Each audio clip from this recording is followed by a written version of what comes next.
अस्सलामुअलैकुम वरहमतुल्लाहि वबरकातुहू। दोस्तों, जैसा कि आप सब लोग जानते हैं कि हमारे देश को आज़ाद कराने के लिए काफ़ी लोगों ने अपनी बलिदानी दी, फांसी के तख्ते पर हंसते हंसते झूल गए, काफ़ी लोगों ने गोलियां खाई और अंग्रेज़ों की प्रताड़ना सहन की। तो दोस्तों, जैसा कि आप सब लोगों को पता होगा कि सुखदेव, भगत सिंह और राजगुरु जब उनको फांसी दी गई 23 मार्च 1931 को, हालांकि उनको फांसी देनी जानी थी 24 मार्च 1931 को, लेकिन अंग्रेजों ने षड्यंत्र कर उनको 11 घंटे पहले ही फांसी के तख्ते पर लटका दिया था। जहां पर उनको फांसी के तख्ते पर लटकाया गया, जब उनका जो केस चल रहा था तो उनका केस लड़ने को कोई तैयार नहीं था। ऐसे में उनका केस लड़ने वाले एक मुसलमान स्वतंत्रता सेनानी थे जिनका नाम था आसफ अली। आसफ अली ने भगत सिंह, सुखदेव, राजगुरु और उनके साथियों का केस लड़ा और उनकी वकालत की।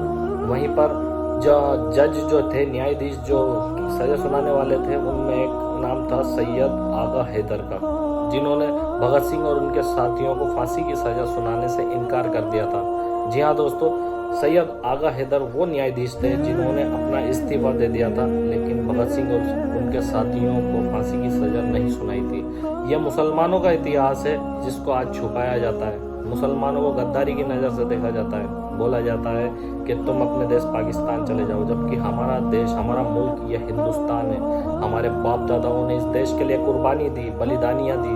हमारे बाप दादा जब इस देश का जो बंटवारा हुआ था, तब हमारे बाप दादा इसी मुल्क में रहे, क्योंकि ये मिट्टी, ये हमारा मुल्क है, इससे हमारी दिल जुड़े हुए हैं।